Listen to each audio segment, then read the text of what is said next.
If you guys all want to put your headphones on, just so then you can hear my mouth movements way better, and you also look cooler with the green flashing things on.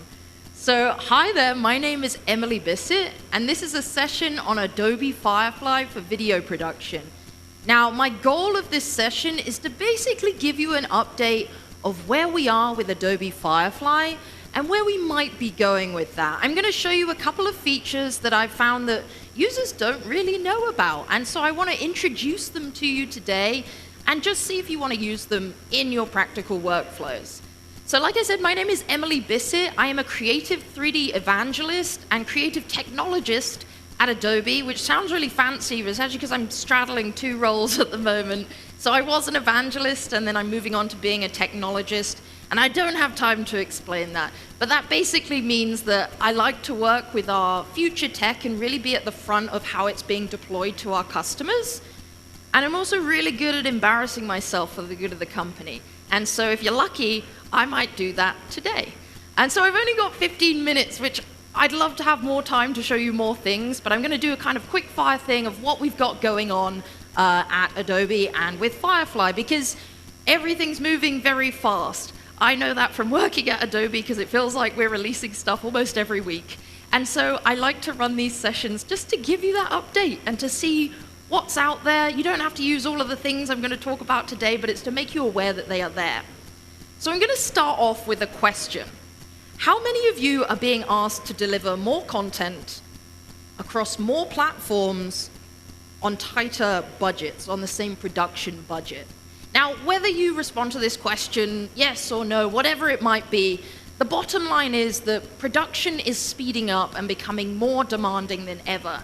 And with this big surge of AI technology at a very accessible rate, it's only going to accelerate that. And so we're going to talk today about how these tools are actually going to have a practical use case for us. And so there's a lot of noise around AI at the moment. I think this is my 4th event in 4 weeks. I'm very tired, and my brain is like mashed potato. And I find that a lot of these events are having a lot of different talks about AI, and it can be a lot of information to take in.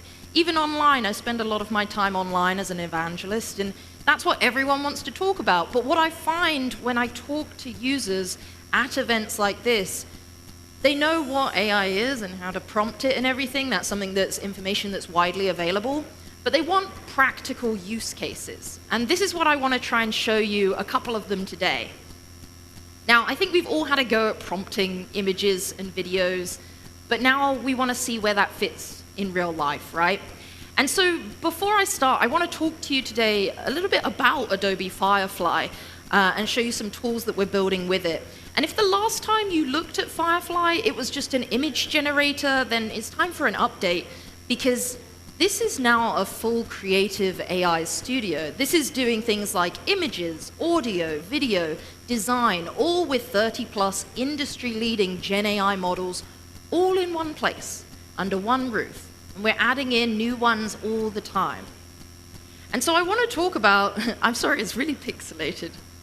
I promise you I gave them a 1K image. This is pixelated now.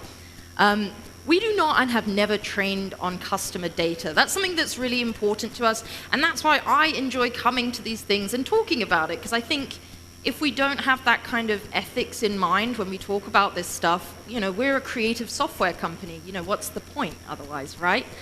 And so this is going to be increasingly more important as we're seeing new AI models pick up. And if you can't use them in a sense where you're working with sensitive IP or sensitive projects, then they're not going to be any use to you, right? And so I just want to talk about Firefly. So it is a commercially safe model. Firefly is trained on data that is either licensed or we have the public rights to use it. So things like Adobe stock, we can train on that data because they are consenting to that. And anyone where we're taking their data to train on, they are always aware of that, they are consenting, and they are compensated for that as well. So this is a commercially safe data set.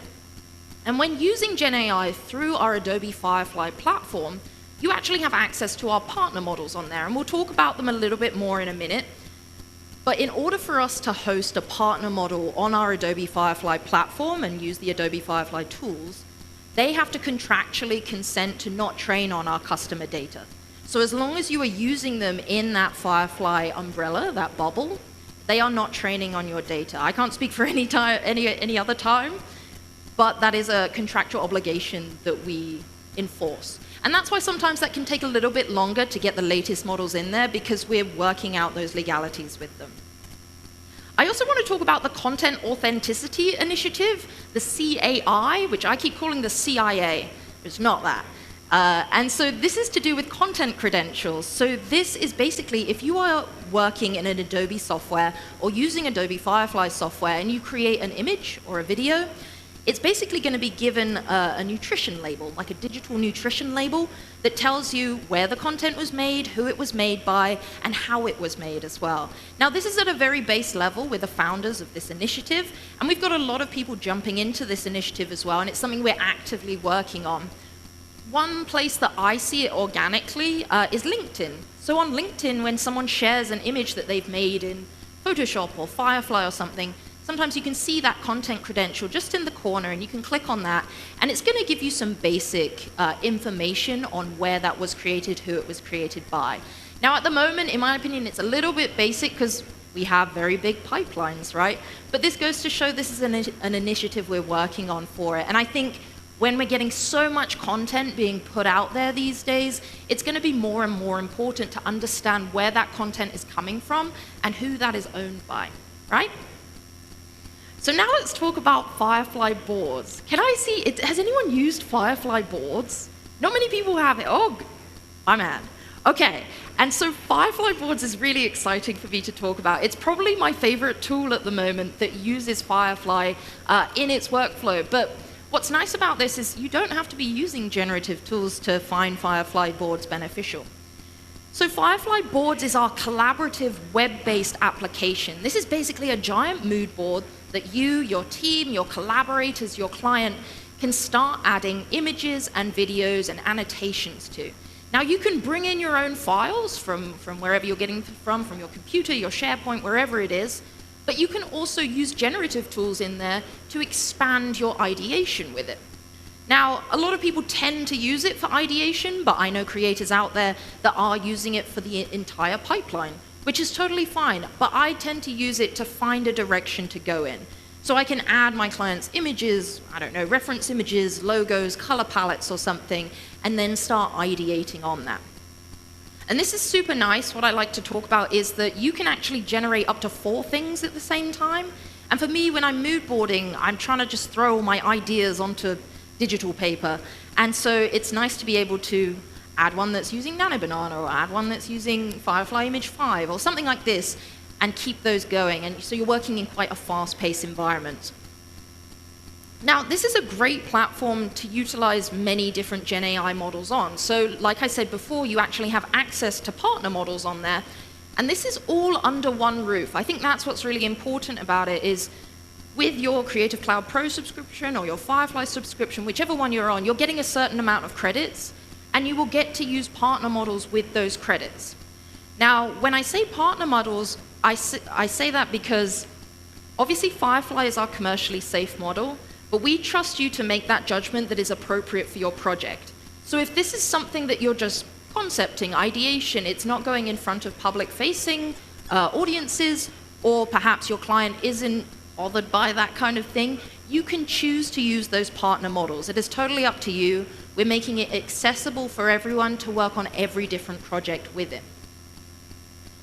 And I think this is very important as well. So these are the partner models we have in Firefly boards.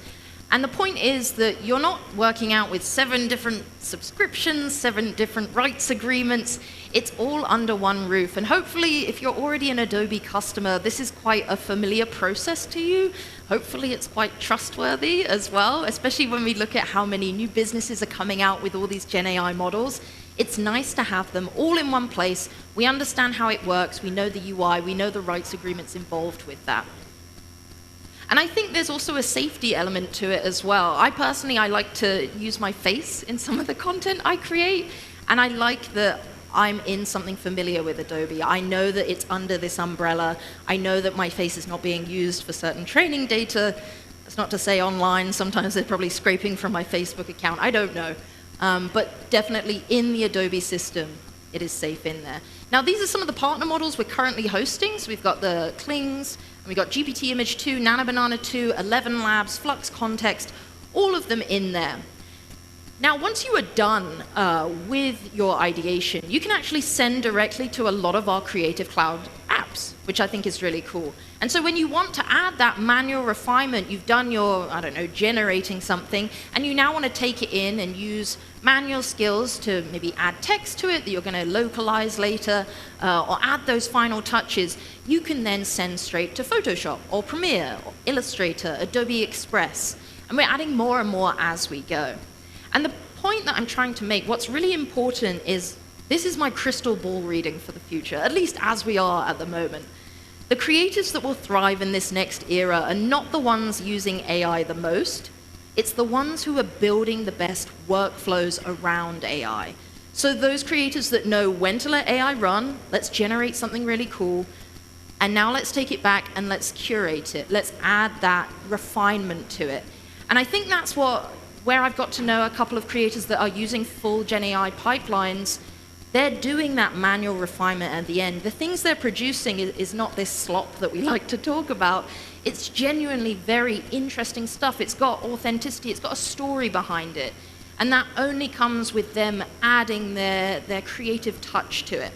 And that's why it's important for Adobe to build workflows and features that support this workflow, to allow you to seamlessly jump between Gen AI and then adding that manual refinement in Photoshop or Premiere. And I think that's what we've historically done. You know, Adobe's been around for almost 40 years, and we have constantly evolved with creatives. And now we're heading into this new era, and we want to provide the tools that support this. When creatives are beginning to pick up these Gen AI tools, we're now going to build them tools which allow them to do that without losing their creativity, without losing that authenticity and that manual connection. And so now I'm going to talk to you a little bit about what's on our Adobe Firefly homepage, because again, I found a lot of people don't actually know that we have a lovely homepage, and you can access boards from there, and you can also access a bunch of different other tools. And again, I'm not expecting you to use these in all of your projects. I think a lot of people think, oh God, I've got to start using Gen AI everywhere, and that's simply not the case. We just want to make you aware of some of these tools that we're creating for you. And so the first one is a great example of this. So this is Firefly Video Editor. And I talk about this not because I think you should all drop Premiere, because that is what you're using for your video editing tools, right? I'm not saying you need to drop that and start picking up Firefly Video Editor, but this is a web-based editor that is enhanced with AI features. And so when you want to do some quick edits, you've maybe made some scenes in Firefly boards and you want to just chop them all together, because let's face it, when you generate an AI video, it's not the whole video you really want. It's just those nice 2-second clips that you just want to cut together, right?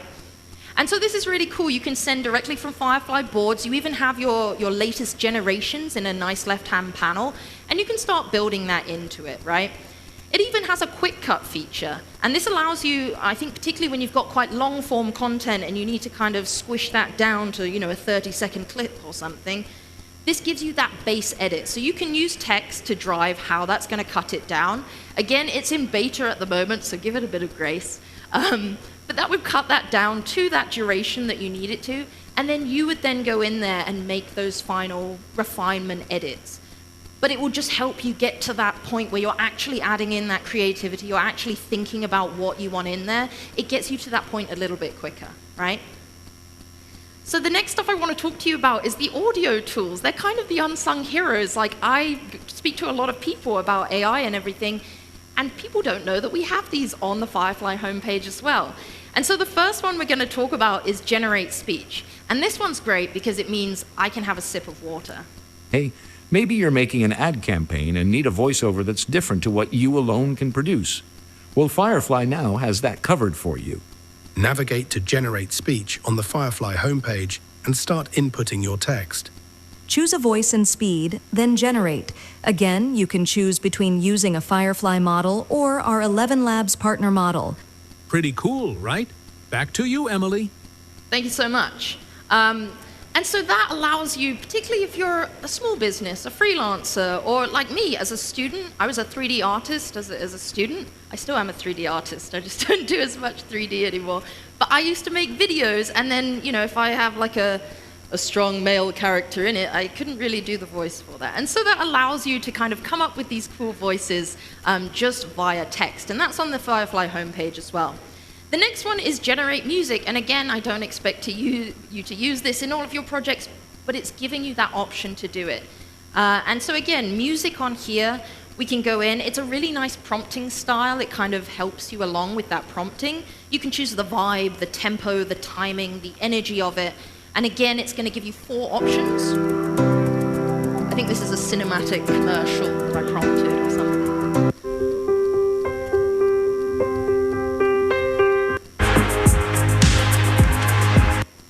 You get the idea, right? And even if you're taking that and then sort of mixing it in with maybe your own music or adding stuff to it in Audition, hopefully, or in Premiere, it gives you that base to start off with again, right? The next one is really exciting because if I haven't embarrassed myself already, I'm going to get to do it now.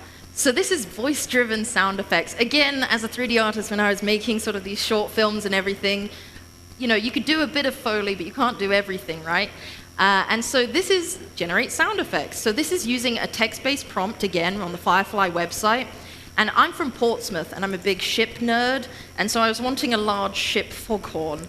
And so I can type in large ship foghorn, and then I can drive the timing with my voice. Just like that. Let's hear it again. Very feminine, right? And so by this, I can then generate this, and again, it's going to give me 4 generations of this, and it's going to use the timing I use with my voice. Let's hear it. Pretty good.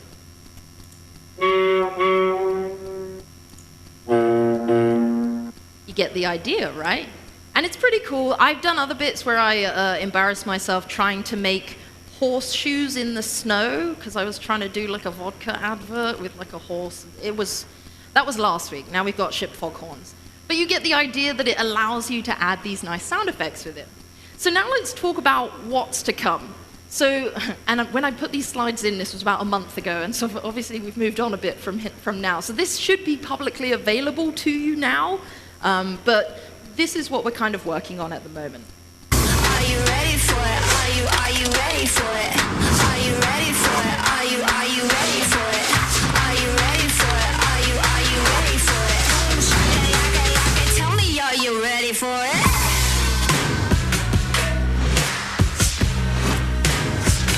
Are you ready for it? Are you ready for it?